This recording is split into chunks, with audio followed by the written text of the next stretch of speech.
Good morning, Dr. 네, 여러분 안녕하십니까? Subramaniam Jaishankar. My name is Jin Park. 수브라크마니안 I'm member of the 자이샹칼 Korean 박사님 National 감사합니다. Assembly 저는 and 박진이라고 working at 합니다. the Foreign Affairs 국회의원으로 일을 and 하고 있고요. Unification Committee. 외교 I 통일위원회에 served as 있습니다. a chairman of the same committee 제가 8 이 years ago. 동위원회 I'm 위원장으로서 now 이제 back 8년 in 전에 politics. It is my 일을 great 했다가 honor 이제 and 다시 pleasure 복귀를 to talk 했는데요. with you, Your 정계 다시 Excellency. 복귀해서 이제 부장님, 장관님을 뵐 수 있게 되어서 기쁘게 So how are you? 생각합니다. 지금 Thank you. 잘 지내고 계신지요? 네, Thank you. 안녕하십니까? Congratulations. Thank you. Looking forward to the event. Sorry. 네, 죄송합니다. 뭐라고 Looking 말씀하셨나요? forward to the event. 네, 저 기대가 많이 되고 있습니다. 네, 저도 그렇습니다. 그 장관님께서 최근에 새로운 책을 집필을 해주셨는데요. 인디아 웨이브라는 이제 책을 집필해 주셨는데 축하 말씀드리겠습니다. 그 인도 외 그 외교 분야에 대해서 많은 인사이트를 제공해 주신 것 같습니다. 그 저서를 보면은 우리가 피크 세계화 상황에 도달했다, 혹은 이제 그것이 이미 넘어섰다라고 말씀을 해주셨는데요. 하지만 세계화 그리고 국가주의가 그렇게까지 이제 흑백 논리로 나누기는 어렵다라고 말씀을 또 해주셨습니다. 여기에 대해서 부연 설명을 해주실 수 있을까요? 그리고 인디안 웨이의 방향에 대해서 말씀을 해주실 수 있을까요? 특히 코로나19 상황에서 그 향후 인도의 그 방향은 어떻게 설정이 될지에 대해서 말씀 부탁드립니다. Well, thank you. It's a great pleasure. I have prepared remarks. If your people are like to the note, may I do that? 네, 그렇게 해도 괜찮을까요? 네, 답변하시면 되겠습니다. Well, thank you. 네, let me, 감사합니다. 우선 pleasure to join you all this morning. 지금 시작에 앞서 그 2020년 아시아 리더십 컨퍼런스를 주최해 주신 모든 분들께 감사 말씀드리겠습니다. 조선일보 측에게 저를 초청해 주신 것에 대해서 감사 말씀드립니다. 그리고 조선일보 100주년 또 축하드리고요. 그리고 100년 동안 이렇게 많은 대중 담론에 기여를 해주신 것에 대해서 감사 말씀드리겠습니다. 오늘 저는 신흥 정치, 지정학 그리고 아시아에서 이제 상황에 대해서 얘기를 해달라고 부탁을 받았습니다. 사실 이것은 저희가 계속해서 이제 상황이 바뀌고 있고 급변하는 상황에서 이 지정학적인 급변이 있고 경제적인 급변이 있는 상황에서 아주 시적절한 주제를 말씀하신 것 같습니다. 이 두 가지는 아주 저희가 핵심적으로 생각해야 되는 현상을 잘 보여주고 있다고 생각합니다. 세계 정치, 세계화 가 급변하고 있기 때문에 그렇습니다. 이 두 가지 현상이 사실 어느 정도의 결과를 초래를 했고 서로 이 상호 영향을 미쳤다고 생각합니다. 이 두 가지 현상이 우리 지금 현대 사회에 있어서 많은 영향을 초래했다고 생각합니다. 세계화가 가져다 줄 수 있는 혜택은 당연하다고 생각합니다. 저희 아시아 지역은 굉장히 세계화 수혜자라고 생각을 하는데요. 하지만 지금 이 수혜가 불균등하게 나타났다고 생각합니다. 사회 내에서 또 사회 간에 그리고 또 역풍도 있었다라고 생각을 합니다. 이것은 이제 정치적으로 그리고 선거를 통해서 많은 나라에서 이 역풍이 발생한 것을 보고 있습니다. 무역 갈등도 많이 나타났고요.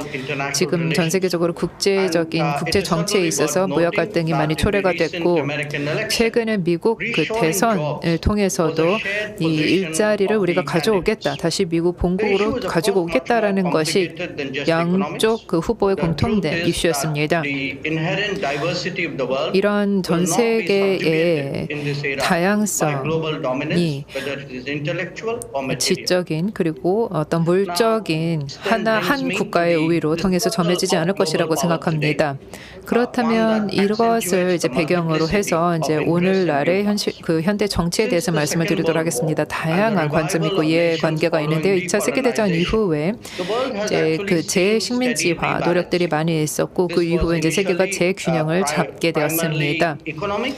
이제 경제적인 재균형을 많이 잡았고 아시아 그리고 이제 대한민국 같은 경우도 사실 많은 다른 아시아 국가들보다도 대한민국이 이런 노력을 많이 선도를 했기 때문에 잘 아시리라 생각합니다. 생산 또 소비에 있어서도 전환이 있었습니다. GDP나 1인당 GDP뿐만이 아니라 정치 문화적으로도 이런 많은 변화를 우리가 목격한 바 있습니다. 지금 그래서 다극화가 나타나고 있는데요. 이런 다극화를 통해서 좀 더 균형 잡힌 세계적인 담론이 나오고 있는 것 같습니다. 이런 프로세스를 우리가 지금까지 보아왔었는데요. 사실 여기에 다시 재조정을 하는 것이 그만큼 쉽지 않다고 생각합니다. 그리고 이번 그 시대를 통해서 무역이든 이제 투자가 됐든 연계성, 부채, 기술, 데이터 면에 있어서 KPI가 많이 있었다고 생각을 합니다. 여기에 있어서 우리는 다양한 관계 또 외교 면에 있어서 우리가 본 바가 있습니다. 지금 변동성이 심한 시대를 살고 있는 상황인데요. 그렇다면 우리가 이런 여러 가지 현상들이 나오고 있는데 미래는 어떤 모습을 가지고 있을까요? 새로운 세력 또 이해관계의 균형이 설정될 것이고요. 그리고 다극화된 어떤 세계 아키텍처 속에서 더욱더 새로운 현상이 나타날 것으로 생각합니다. 최근에 여러 상황을 통해서 볼 수 있는 것은 다자주의가 더욱더 압박을 받을 것입니다. 우리는 그것을 원치는 않지만 이게 행동이 언사보다는 더욱더 사람들이 어떻게 행동하느냐가 더욱더 큰 어떤 현상을 가져다 줄 것이라고 생각합니다. 앞으로는 이 여러 세력 간의 각축이 있을 것이고 중간 국가들도 더욱더 노력이 더욱더 역할이 있을 것이라고 생각합니다. 중간 국가들이 새로운 미래를 만들어내는데 역할을 할 수 있으리라 생각을 하고요. 지역 차원에서의 더욱더 협정이라든지 협약, 논의들이 나올 것이라고 생각합니다. 그래서 이제 저희 양국에 있어서도 많은 논의가 있으리라 생각합니다. 지금 이미 세계가 압박을 많이 받고 있는 상황에서 코로나19는 또 추가적인 압박을 가져다 준 심각한 영향을 초래하는 요인이 되었습니다. 제가 우리 이미 다 알고 있는 사실을 다시 얘기를 할 필요는 없겠지만 오늘 그 토론을 위해서 말씀을 드리고자 하는 것은 많은 국가들이 그 국가 안보라는 그 개념 자체를 확장을 해서 보건의료 문제도 포함을 시켰습니다. 그리고 더 많은 국가들이 회복력 있는 공급망을 구축을 하는 것의 중요성을 더욱더 깨닫게 된 것 같습니다. 인도의 코로나19의 대응에 대해서 말씀을 드리도록 하겠습니다. 인도 같은 경우는 호흡기, 마스크, PPE 그리고 진단 키트를 더욱더 이제 생산을 해서 우리 자국의 니즈에 맞춰서 그리고 또 다른 일부는 저희가 수출하기도 했습니다. 그리고 또 전담 그 치료센터 그리고 의료 인프라를 최대한 구축을 해서 정비를 해서 많은 환자들에게 케어를 제공을 했지만 어떤 사회적으로 리더십을 통해서 사회적으로 우리는 많은 민의를 보여주었던 것 같습니다. 인도도 지금은 회복 그리고 그 저력을 키우는 것에 초점을 두고 있습니다. 9월, 10월에 저희 경제적 이런 KPI를 보면은 아주 고무적이었다고 생각합니다. 그리고 앞으로 이런 수치들이 더욱더 긍정적으로 바뀔 것이라고 생각하지만 지금 우리가 이 기회를 빌려서 야심찬 개혁을 해야 된다고 생각합니다. 그래서 더욱더 더 높은 단계로 나갈 수 있다고 생각합니다. 농업, 노동, 교육, 에너지 면에 있어서 우리가 이미 이런 개혁을 단행을 했고요. 고용을 창출하는 것이 얼마나 중요한 것이 깨닫고 있는 상황에서 그리고 사업하기 좋은 그런 환경을 조성을 하려고 하는 필요성이 있습니다. 국가 전략 면에 있어서 저희는 자급자족의 인도를 만들려는 노력을 하고 있습니다. 자급자족이 더욱더 능력이 더욱더 높아진 인도도 더 세계 경제에 더 기여를 하려고 하고 있습니다. 인도를 위해서 제조하고 세계를 위해서 제조를 하려고 하고 있습니다. 아마 한국 분들이 이런 우리의 이제 정신을 잘 이해를 하시리라 공감하시리라 생각합니다. 그렇다면 이것이 이제 한 인도 간의 협력에 있어서 어떤 의미를 가져올까요? 지금 인도에 있어서 많은 변화가 나타나고 있는데 그것이 이제 당연히 한국의 재계에 있어서도 많은 기회를 가져다 줄 것이라고 생각합니다. 인도 시장뿐만이 아니라 인도에 있는 이런 생산망을 가지고 전 세계 공급망에 연결시킬 수 있다고 생각합니다. 이렇게 더욱더 글로벌하게 그리고 사회적으로도 더욱더 이해도를 심화된 상태에서 관광, 문화, language teaching. 또 언어 교육 사업에 있어서도 우리가 더욱더 다각화된 사업 교류를 할 수 있다고 생각합니다. 또 정치적으로도 그만큼 우리가 더욱더 긴밀하게 협력해야 된다는 것을 의미합니다. 사실 지금 그 강경화 외교 장관님과 제가 다양한 다자적인 차원에서도 논의를 하고 코로나19에 대해서도 많이 얘기를 했었는데요. 지금 한국에서 신남방 정책을 경주하고 있는 것으로 알고 있습니다. 그게 저희의 동방 정책, 인도의 동방 정책을 상호 보완한다고 생각합니다. 우리가 이렇게 좋은 역사를 가지고 있다는 것이 그만큼 우리가 더 할 수 있는 여지가 많다고 생각합니다. 하지만 지금 오늘 제가 얘기를 해달라고 부탁을 받은 주제가 지정학에 대한 것이기 때문에 제가 이렇게 연설문은 이 정도로 마무리를 하고 우리의 공통된 관심사가 다극화를 향해서 나아가는 것이다라고 말씀드리겠습니다. 중앙아시아가 세계 무대에 너무나 중요한 역할을 차지하고 있는 만큼 우리가 다극화적인 세계를 향해서 더욱더 나가야 된다라고 말씀을 드리겠습니다. 이 정도로 마무리를 짓도록 하겠고요. 그 의원님께서 질문하신 내용에 대해서 좀 긴 감이 없지 않아 있었지만 저희 책이 이제 세계화 그리고 그 국가주의에 대해서 민족주의에 대해서 어떤 얘기를 하고 있는지에 대해서 이렇게 좀 장황하지만 답변을 드린 바 있습니다. 우리가 지금 지난 한 20년, 25년 동안 나타났던 세계화가 역풍을 맞고 있다. 다양한 이유 때문에 이제 역풍을 맞고 있다라고 말씀을 드린 바 있습니다. 이게 모든 사람들이 골고루 혜택을 받지 못했다라는 그런 깨달음이 있고요. 그런 깨달음이 이제 여러 국가에서 다양한 모습으로 이제 결과로 나타났습니다. 하지만 이게 세계화 때문만은 또 아니라고 생각합니다. 앞서서 말씀드렸다시피 이제 재균형의 일각이기도 하다라고 생각을 합니다. 이제 여러 국가들이 이 세계 정치 무대에서 가중치가 다르게 있었기 때문에 거기에 따라서 결과도 다르게 나타난 것이고 좀 큰 변화가 있을 때 적응력도 서로 달랐던 것입니다. 그래서 지금 여러 압박과 충돌과 어려움과 논쟁이 있는 상황이 있다라고 말씀드리겠습니다. 예, 장관님. 굉장히 좋은 말씀 감사합니다. 장관님 저서에 대해서 상세한 설명해 주셨는데요. 예를 들면은 권력 균형의 변화 그리고 또 코로나가 인도에 어떠한 영향을 미쳤는가에 대해서도 말씀해 주셨고요. 한 인도 파트너십과 협력에 대해서는 제가 나중에 질문을 드리면서 다시 한번 말씀드리도록 하겠고요. 그 전에 중국에 대해서 먼저 질문을 드려보도록 하겠습니다. 바로 접경 국가인데 자, 지난 몇 달간 인도와 중국의 관계가 상당히 악화된 바가 있습니다. 그래서 또 히말라야 지역에서의 이 접경 지역에서 또 갈등도 충돌도 있었는데요. 자, 그러면 이 국경 문제로 인해서 또 인도에서의 대중에 대한 인식이 어떻게 바뀌었는지요? 그리고 또 외무장관으로서 하시는 일이 이로 인해 더 어려워졌는지요? I'm not sure I would use the word, that it certainly has been a major preoccupation. 예, 물론 저희에게는 중요한 문제였습니다만 그런데 사실은 우리가 30년 넘게 정상적인 또 긍정적인 또 계속 발전해온 관계를 유지해 왔었습니다. 80년대 말부터요. 자, 그리고 또 지난 30년간 우리의 국경 지역은 평화로웠습니다. 자, 물론 저희가 2020년 6월에 또 국경에서의 희생자가 있었지만은요. 자, 그런데 그 전에 유사한 일이 발생했었던 것은 1975년입니다. 자, 그러다 보니까 40년, 45년간 국경 지역이 평화롭게 유지가 되었었다라는 겁니다.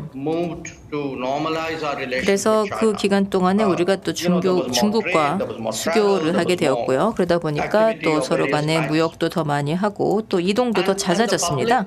서로 간의 상호 활동이 더 증가한 것이죠.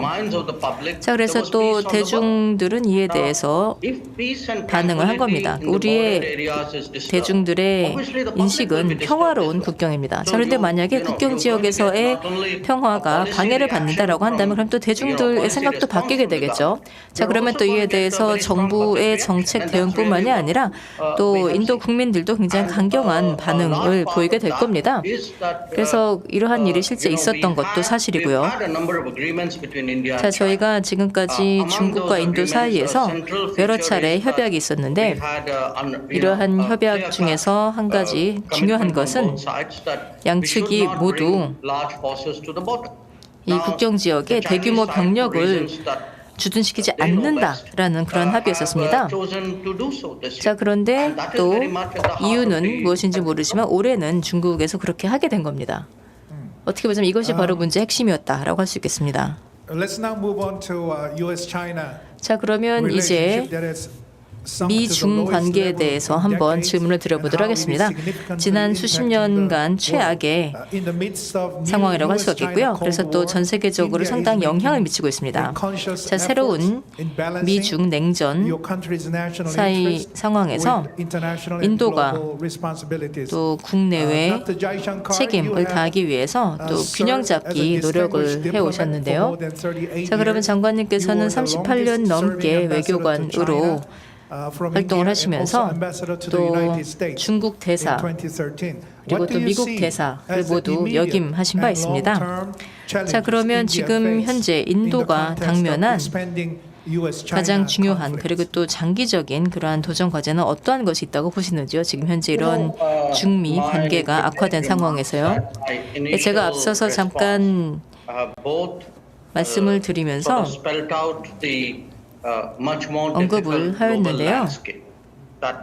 보다 더 어려운 글로벌 환경에 대해서 말씀을 드리면서 이것이 또 글로벌 정세도 정의하게 될 것이다 라고 말씀드렸습니다.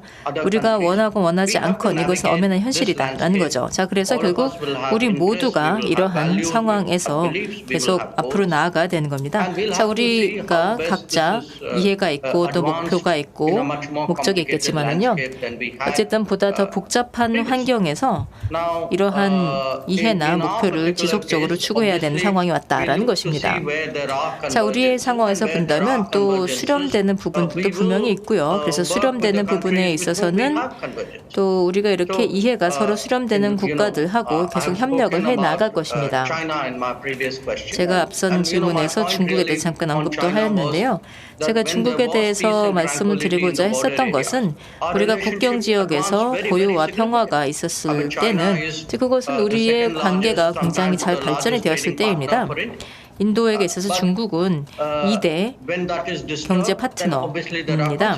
자, 그런데 물론 이에 대해서 뭐 방해가 발생한다라고 한다면 또 그 여파가 있겠죠. 자, 그러면 또 미국과도 보았을 때 그러면 또 저희가 미국과의 관계도 또 과거에는 예를 들면 1960년대, 70년대는 어려운 관계였지만 그 후로 또 크나큰 발전이 있었습니다. 미국에서 클린턴, 오바마, 부시, 오바마, 트럼프까지 또 4번의 행정부 그리고 또 인도에서도 여러 차례의 정부가 바뀌면서 지난 20년, 25년 동안 또 인도와 미국 관계도 크게 발전해 왔습니다. 자, 그러한 만큼 제가 보기에는 그 어떠한 영역에서도 우리가 협력하지 않는 분야는 없다고 할 수 있을 정도입니다. 또 동시에 이 관계는 또 국민들 사이에서 또 교류를 통해서 다지고 있는 관계입니다. 재미 한인이 많은 것처럼 또 재미 인도 사람들도 많습니다. 그래서 또 이들이 바로 이러한 관계의 주축이 된다고 할 수 있겠고요. 자, 물론 또 각국별로 관계는 각기 다를 것입니다. 그래서 성격도 다를 것이고 또 서로 간의 이해가 수렴이 되는 것도 다를 것이고요. 또 우리가 협력하는 분야도 조금씩 다를 것입니다.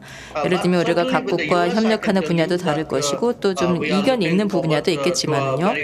그런데 어쨌든 미국과의 관계에 있어서는 우리는 앞으로도 지속적으로 굳건한 관계를 이어나갈 것이라고 믿습니다. You have recently met with 예, 그리고 또 US 최근에 Secretary of State Michael Pompeo 미국의 폼페이오 국무장관과도 만나셨는데요. quadrilateral consultation in Tokyo 도쿄에서 to discuss 열린 쿼드 multilateral 회의에서 cooperation 만나셔서 on international 다자 issues, 협력에 대해서 논의를 하셨고 involving peace, 또 국제 현안, prosperity and 예를 들면 security. 평화, 번영, 안보와 관련된 다자 협력에 대해서 논의를 하신 바가 있는데요.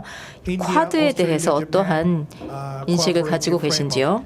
그래서 인도, 호주, 일본, 미국의 협력 관계인데 이것이 중국을 견제하기 위한 다자간 프레임워크라고 보시는지요. 그리고 또 이를 통해서 인도 태평양 지역에서의 안정을 어떻게 유지할 수 있을 것이라고 보시는지요. First of all, let me make 2 points here. 예, 이에 대해서는 제가 두 가지를 말씀드리겠습니다. Describe to you 첫 번째로는 sort of characteristics of the world. 제가 앞서서 world order. 지금 오늘날의 And 세계 국제 질서의 특성을 잠깐 말씀드렸었는데 the era of 여기에서 제가 말씀드리고자 했었던 것은 동맹 관계에만 의존할 수 있는 시대는 끝났다라는 겁니다. 우리의 안보에 있어서 이제는 동맹에만 의존할 수 없다라는 거죠. 그래서 각국별로 현안이나 또는 이해가 다르기 때문에 동맹이 아닌 국가들하고도 협력을 해야 할 상황도 있다는 겁니다. 미국 같은 나라도 이것은 잘 인식을 하고 있습니다. 자, 인도 같은 나라는 동맹 관계가 없었습니다. 그래서 우리는 우리의 독립성을 굉장히 중시하는데요. 자, 그런데 인도 같은 나라도 또 글로벌 도전 과제가 있다라는 것을 인식을 하면서 그래서 또 우리가 이해가 수렴되는 국가들하고는 함께 협력할 필요가 있다는 것을 인식을 하고 있는 것이죠. 자, 그렇기 때문에 바로 이러한 과거의 생각을 뒤로 해야 된다라는 겁니다. 예를 들면은 나는 뭐 이 나라하고는 수교 관계가 아니기 때문에 우리는 더 이상 협력을 할 수 없다 이렇게 생각하면 안 된다라는 거죠. 이제는 더 이상 우리가 이런 공식적인 관계만 추구한 나라는 아니다라는 겁니다. 자, 이런 배경에서 말씀드리자면요. 쿼드, 4개국이 외교라는 틀에서 공동의 이해와 공동의 우려사항에 대해서 함께 논의를 하는 겁니다. 예를 들면 해상 안보라거나 또는 반테러 등과 같은 공동의 이해에 대해서 논의를 하는 것입니다. 자, 우리가 함께 모인다고 해서 반드시 누구에 대항하는 것은 아니다라는 겁니다. 자, 나의 이해가 있다라고 해서 이게 항상 다른 누군가 이해에 반한다라는 것은 아니죠. 자, 그래서 저는 이해를 함께하는 그 어느 누구하고든 함께 앉아서 이야기를 할 수 있다라는 겁니다. 자, 그리고 또 이것은 유례가 없는 것도 아닙니다. 20년 전에 저희가 러시아, 중국하고의 협력 관계가 있었습니다. 그 당시에 또 저희가 굉장히 좀 강력한 이해를 갖고 있는 그런 현안에 대해서 저희가 같이 협의를 했었다라는 겁니다. 자, 그래서 저희가 지난 20년, 25년간 이렇게 공식적, 비공식적으로 공동의 현안에 대해서 함께 논의를 하는 것은 또 우리에게도 도움이 된다라는 것을 깨닫게 된 것입니다. 쿼드는 저에게 있어서는 굉장히 유익한 외교적인 장치다라고 할 수가 있겠습니다. 플랫폼이라고 할 수도 있겠고 회의라고 할 수도 있겠죠. 저희가 지난달 도쿄에서 굉장히 좋은 회의를 가졌고요. 자, 그래서 이게 우리에게 도움이 되는 것이다라는 겁니다. 우리가 외교장관 차원에서는 두 번째로 회의를 한 것이었는데 그래서 앞으로는 이것을 연례화하자는 이야기도 했습니다. 네, 그 제가 쿼드의 그 목적에 대해서 질문을 드린 바 있었는데요. 이게 어떤 전략적으로 이제 중국을 견제하는 대책이냐 혹은 실질적으로 다자주의 협력의 틀이냐 인도와 인도 태평양 지역에서의 이런 협력의 틀이냐라고 이제 질문을 드린 바 있었는데요. 쿼드는 다자주의적인 집단, 다시 말해 이제 어떤 다자주의 면에 있어서도 너무나 형식적인 것이 아니라 이제 양자는 아니지만 여러 다양한 국가들이 함께 모여서 다원주의적인 어떤 의제를 가지고 있는 국가들이 모이는 틀이라고 생각합니다. 그래서 그냥 여러 국가들이 사실 매일매일 외교를 통해서 하는 것들 그런 차원에서 생각을 해주시면 어떨까 보고 있습니다. 여러 나라들이 이제 뭐 공통된 관심사가 있고 이제 공유된 비전을 가지고 있는 나라들과 이제 매일매일 경주하는 외교 노력들이 있는데요. 이것을 긍정적으로 바라봐야 될 것 같습니다. 이것을 너무 이렇게 극적으로 과대 포장을 하고 냉전의 사물이다라고 생각을 해서는 안 된다고 보고 있습니다. 인도는 이제 냉전에 포함이 되어 있지도 않았습니다. 냉전에 연루됐던 국가들이 계속해서 냉전의 마인드로 돌아가고 있는 것 같은데요. 인도는 늘 굉장히 현실적으로 세상을 바라보았고 우리의 이익에 부합하는 것이 무엇이냐, 우리의 이해관계가 서로 수렴되는 국가들이 누구냐라는 것을 보고 굉장히 현실적으로 저희는 늘 진행을 했던 것 같습니다. Let me ask you a question about 네, 감사합니다. Korea, 한국에 the 대해서 inter-Korean 그러면 그 relationship. 남북 관계에 대해서 질문을 North 드리도록 Korea 하겠습니다. recently 북한이 최근에 demolished the inter-Korean liaison office. 그 연락사무소 건물을 폭파했습니다. 개성 단지에 있었던 연락사무소를 폭파했는데요. 또 북한의 군인들이 그 비무장 상태에 있는 대한민국의 민간인을 이제 살해를 했는데요. 여기에 대해서 이제 한국 주민들이 굉장히 화가 많이 났었습니다. 그리고 새로운 ICBM, SLBM에 대해서도 이것을 최근에 있었던 평양에 있었던 군사 퍼레이드에서 그것을 선보였었는데요. 스톡홀m 연구소에 따르면은 북한이 지금 현재 탄두는 한 30개에서 40개, 그러니까 올해 1월 기준으로 그 정도의 탄두를 가지고 있을 것이다라고 예측을 해놓고 있는데요. 외교 전문가로서 어떻게 보십니까? 한반도에서의 그 외교적인 어떤 위협이 북한으로부터 오는 위협을 어느 수준으로 평가를 하시는지요? 그리고 인도가 이런 위협을 완화를 하는 데 있어서 그리고 평화 안정을 위해서 어떤 노력을 할 수 있다고 보시는지요? Well, look, let me say that we have been and will be supportive of efforts to with that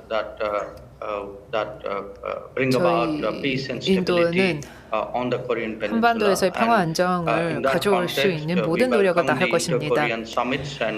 그래서 남북 정상회담 그리고 북미 정상회담에 대해서도 저희는 적극 환영한 바 있습니다. 그 핵무기 확산 이슈에 대해서 말씀을 드리겠습니다. 의원님께서도 말씀해 주신 대로 제가 원래는 이쪽 분야를 담당을 했었는데요. 이 사안은 한반도 그리고 이제 바로 있는 주변 지역에만 영향을 미친 것이 아닙니다. 인도 같은 경우도 정말 저희는 영향을 많이 받았습니다. 저희의 이웃 국가 중에 한 국가도 그 북한과의 긴밀한 관계가 있었고 거기에 대해서도 인도가 엄청난 악영향을 받은 것이 있습니다. 저희 전략적 지평이 있었어도 많이 영향을 받았었는데요. 여러 가지 이유로 인해서 사실 저희 인도가 직면하고 있었던 문제도 어느 정도 좀 많이 축소가 됐었는데요. 이 이슈는 그냥 거기 인접 국가에만 해당하는 것이다. 그래서 그 인접 국가들만이 해결책을 내면은 된다라는 것이 어떤지 모르겠습니다. 사실 저희 인도 같은 경우도 한국에 그렇게 국경을 맞닿아 있지는 않지만 우리도 사실 영향을 많이 받았다라는 것을 알면은 이게 단지 인접 국가만의 문제는 아니다라는 것을 알고 있습니다. 핵무기 확산을 하는 데 있어서 불법적으로 WMD가 밀매가 되는 그런 상황이 나타나고 있는데요. 그래서 이제 다른 나라들이 이것은 그냥 인접 국가들이 그냥 주변 당사국들만이 해결하면 된다라는 문제로 그것을 차치하면 안 된다고 생각합니다.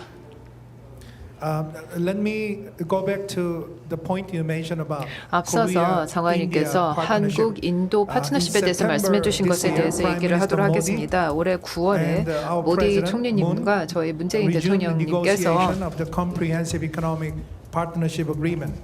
that played a key role RCEP 협상에 in 대해서 spurring 다시 trade 이제 between two 얘기를 sides 해주셨습니다. and boosted our bilateral ties. 저희가 그 양자 간의 컴프레hen시브 포괄적 경제 협력 관계를 더욱더 이제 격상을 하겠다라고 말씀을 하셨습니다. 모디 총리의 동방 정책 그리고 저희 나라의 신남방 정책이 있기 때문에 이게 상호 보완적인 성격이 있어서 저희가 협력을 가속화하고 더욱더 강력한 경제 관계를 구축할 수 있다고 생각합니다.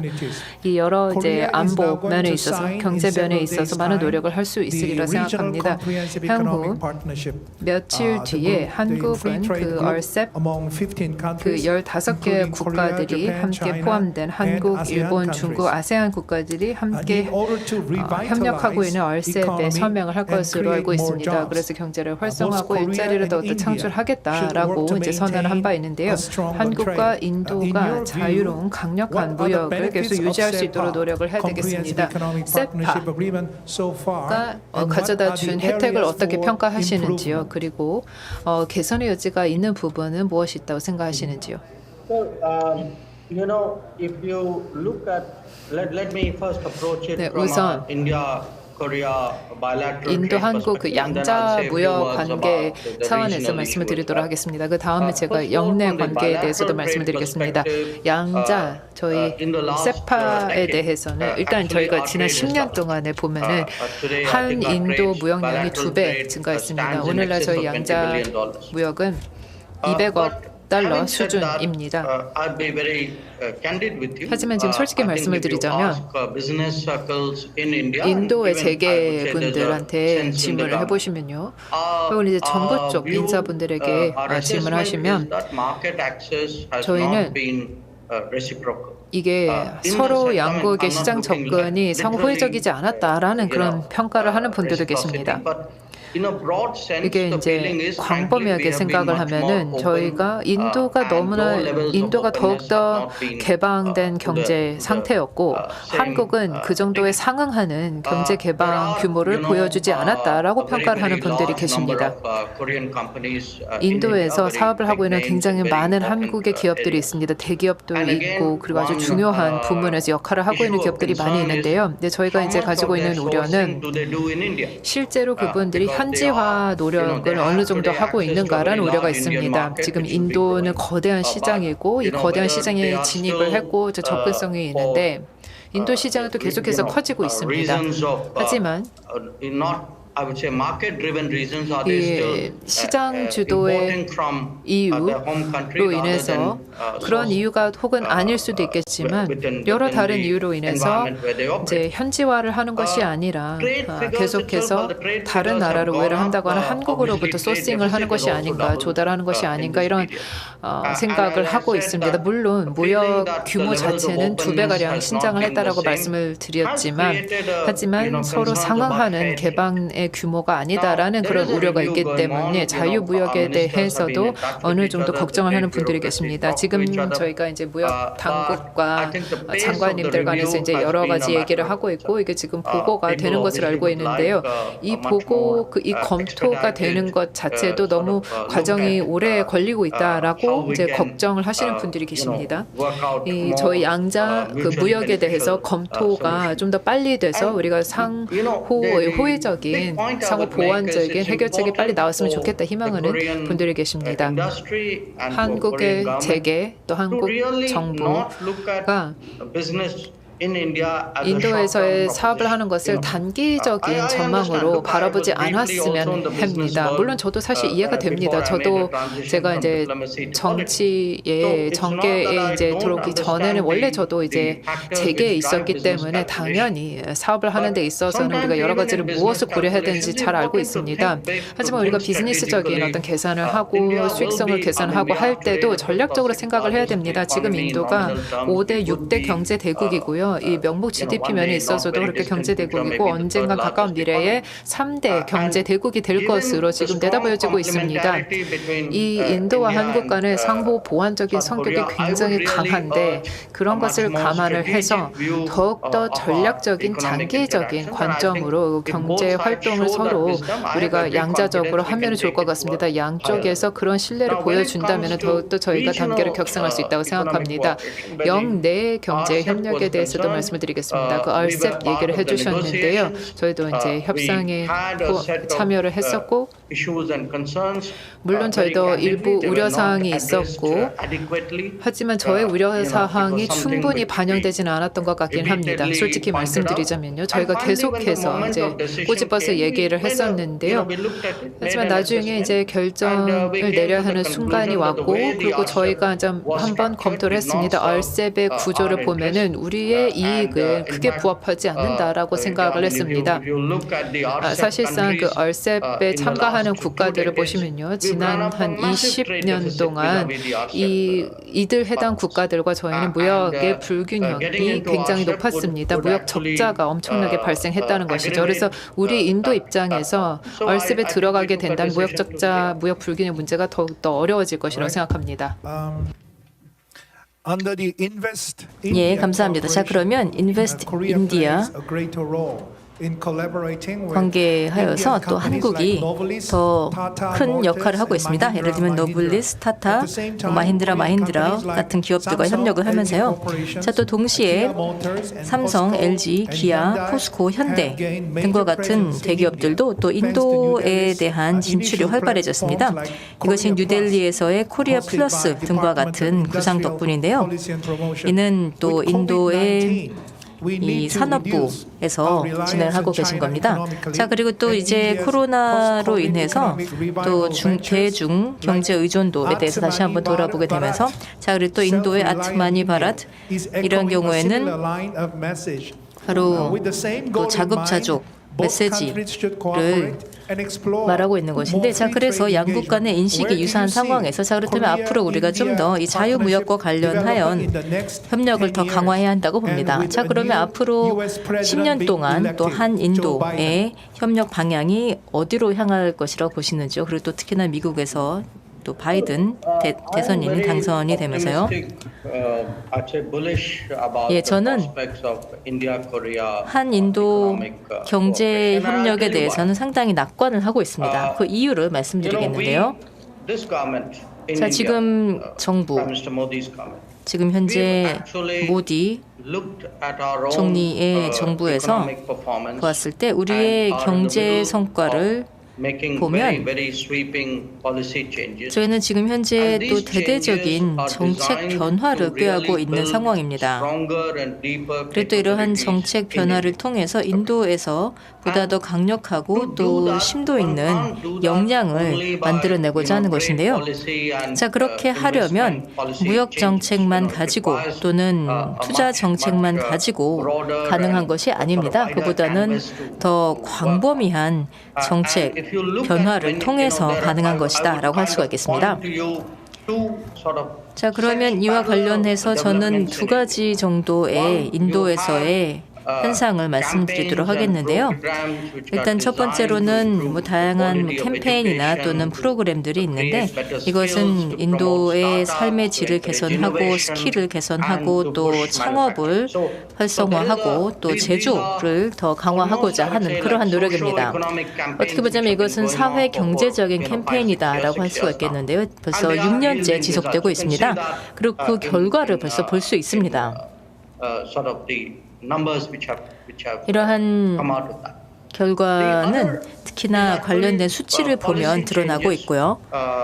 자, 그 외에 또 다른 정책 변화, 그 외에도 또 행정 절차 변화, 또 저희가 계속 추진하고 있는데, 그 중에 하나가 바로 또 사업하기 보다 쉬운 환경을 만들자라는 것입니다. 앞서서도 농업을 잠깐 말씀드리자면, 농업 분야도 불과 몇 주 전에 저희가 대대적인 개혁을 단행한 바 있습니다. 또 굉장히 오래된 노동법도 간소화하여서 이를 통해서 노동 분야에게도 혜택을 주지만 또 보다 친고용 적으로 하게 된 것이죠. 자, 그리고 또 교육도 마찬가지입니다. 교육 정책도 저희가 개혁을 하게 됨으로써 우리의 교육 제도를 거치는 사람들이 보다 더 친고용적이 될 수 있도록 한다라는 것이죠. 자, 제가 이러한 일련의 정책 변화에 대해서 강조를 하는 이유는 이를 통해서 앞서서 또 질문하시기를 향후 10년간의 관계를 물어보셨는데요. 이러한 과정을 통해서 인도는 훨씬 더 강력하고 또 더 활발한 경제를 가지게 될 것이다라는 겁니다. 또 동시에 글로벌 경제에 그만큼 더 많이 편입이 되어 있을 것이고요. 그렇기 때문에 인도는 한국 기업들을 환영할 것이다 라는 겁니다. 그래서 더 큰 글로벌 공급망에 참여하는 그러한 한국 기업들을 환영을 하게 될 것이고요. 자, 또 인도의 인재들, 또 인도 스킬도 많이 축적이 되어 있는데 이는 세계 경제에도 중요한 자산이라고 봅니다. 그러한 만큼 글로벌 기업들이 바로 인도의 인재를 충분히 활용할 것을 바랍니다. 자, 그래서 경제적인 측면에서 보았을 때는 보다 장기적인 그리고 또 보다 더 높은 목표를 가지고 다양한 가능성을 보면서 나아갈 필요가 있다고 봅니다. Okay. Let me ask 예, 감사합니다. your view on the recent election result in the 그럼 United States. 최근 미 대선의 결과에 대해서 질문을 드리고자 합니다. 민주당의 바이든 후보가 당선이 되었는데요. 물론 아직까지는 공식적으로 이에 대한 확인이 된 것은 아니지만 자, 미국의 차기 대통령이 된다고 가정을 하였을 때 그러면 바이든 행정부에서는 인도와 미국과 관련하여서 어떠한 정책 변화가 있을 것이라고 보시는지요? 제가 알기로는 바이든 당선인은 이런 말을 했다고 합니다. 과거에 이 미국 우선주의로부터 탈피하고 동맹 네트워크를 강화할 것이다. 그래서 아마 기후변화 프로토콜에도 다시 가입을 하게 될 것이고요. 그래서 파리 협약 재가입을 한다. 그리고 또 청정 에너지를 계속 강화를 할 것이다. 라는 그러한 목표를 밝힌 바가 있고요. 그리고 또 부통령 당선인 카말라 하리스 같은 경우에는 인도계인 것으로 알고 있습니다. 그래서 이러한 여러 가지 변화가 또 미 인도 관계에 어떠한 변화를 가져올 것이라고 보시는지요? First of all, let me say that Mr. Biden 예, is not a 먼저 stranger to India, to any of us. 바이든 당선인은 We worked with him when he was vice 저희에게 president. 낯설지 We 않죠. worked very closely with him when 부통령이실 he 때 was 저희가 chairman of the Senate 협력을 Foreign Relations 하였고 Committee. 또 At the 상원 time when, 외교위원장이실 때도 굉장히 긴밀하게 협력을 한 바가 있습니다. transformational initiative. 그 당시에는 굉장히 변혁적인 구상을 가지고 협력을 했었었는데 그 당시에 또 미 의회에서 이 핵과 관련된 현안을 굉장히 중대하게 다룬 적이 있었습니다. 자, 그래서 지금까지 보면은 저희가 굉장히 오랫동안 협력을 해온 시기가 있습니다. 자, 그리고 또 카멜라 해리스 부통령 당선인의 경우에는 예, 제가 또 앞서서도 말씀을 드리면서 또 재미 인도인들이 많이 있고 또 중요한 가교 역할을 한다고 말씀드렸죠. 대표적인 예라고 할 수가 있겠습니다. 자, 그런데 domains you've identified. Look, on climate change, 몇 가지 현안에 대해서 말씀을 드려본다면 기후 변화와 관련하여서는 인도가 사실 파리 협약을 가능케 한 핵심적인 주체 중에 하나였습니다. 그 당시에 제가 외교 장관으로서 기억이 나는데요. 그때 당시 각기 다른 국가들 의견 조율을 거치면서 파리 협약이 가능해진 것인데 저희가 이렇게 조율을 했었던 나라 중에 하나입니다.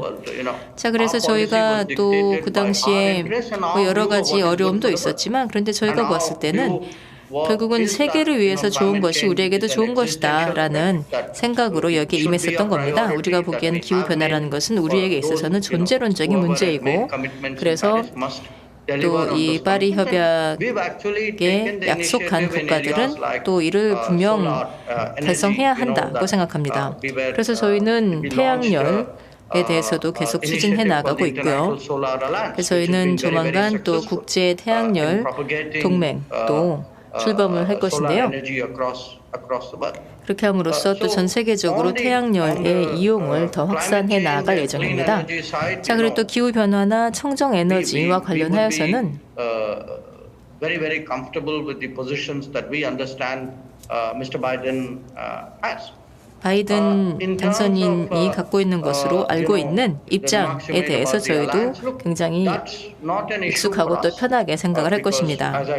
자, 그래서 우리의 관계와 관련하여서 앞서서도 말씀을 드렸지만은 인도의 경우에는 우리의 독립을 쟁취한 이후로 동맹 관계를 가진 적이 없는 나라인데요. What is I would say is relevant would be 자, 그런데 인도는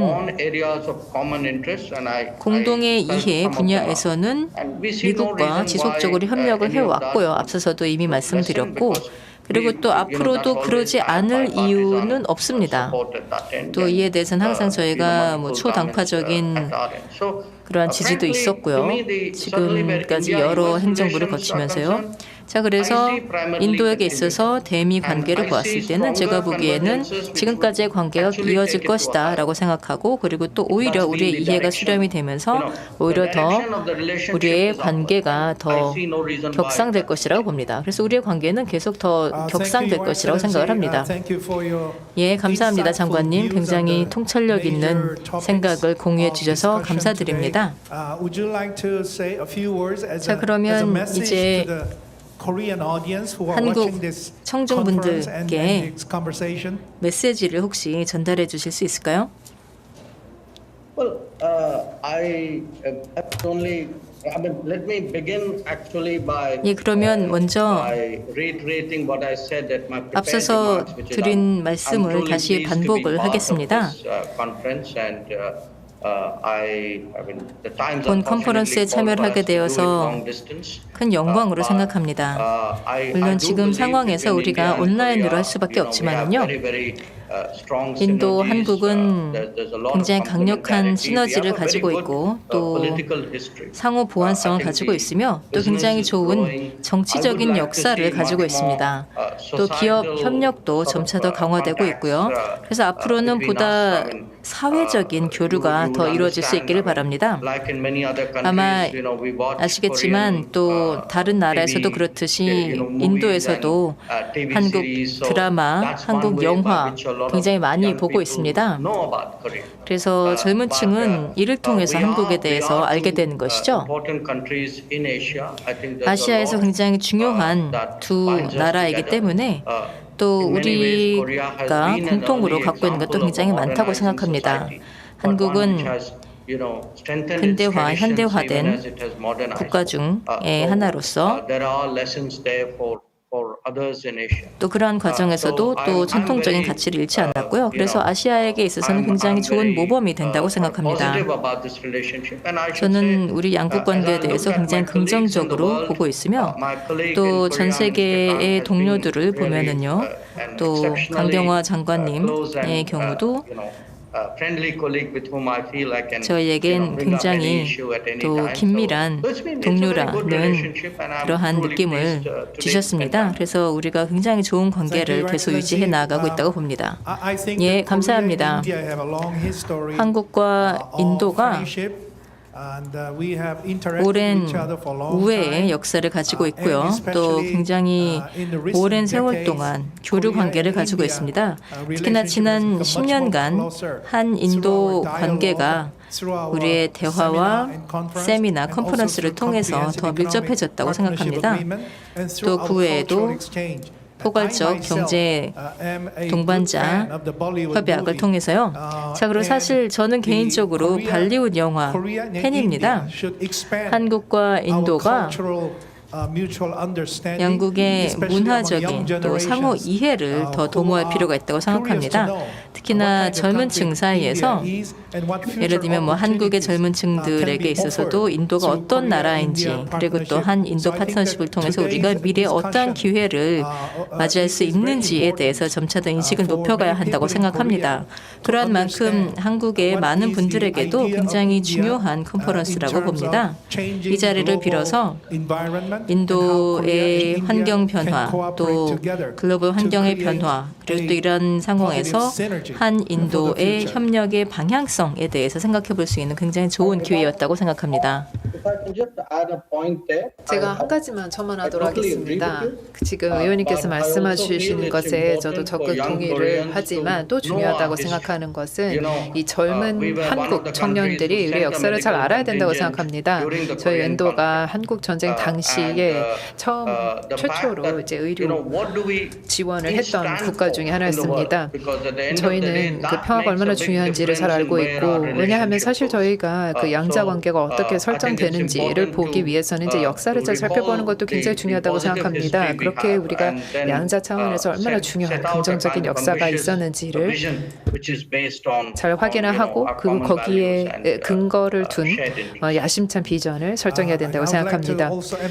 네, 저도 저희의 이런 정치적인 대화가 매우 중요하다고 말씀을 드리겠습니다. 이제 정부 대 정부 외교가 활동이 있다 하더라도 우리의 이제 정치적 대화 매우 중요하다고 생각합니다. 인도 정부에서 저를 몇 년 전에 초청을 해주셨는데요. 그래서 인도 그 의회의 저희 카운터파트와 제가 대화를 가진 적이 있었습니다. 그래서 그런 방문이 아주 저에게 도움이 많이 주었습니다.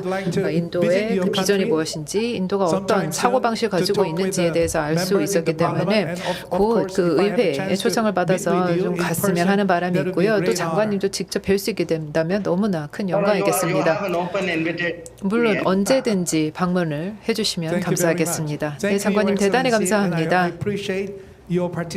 시간을 내주신 것에 대해서 그리고 통찰 나눠주신 것에 대해서 대단히 감사합니다. 네, 감사합니다.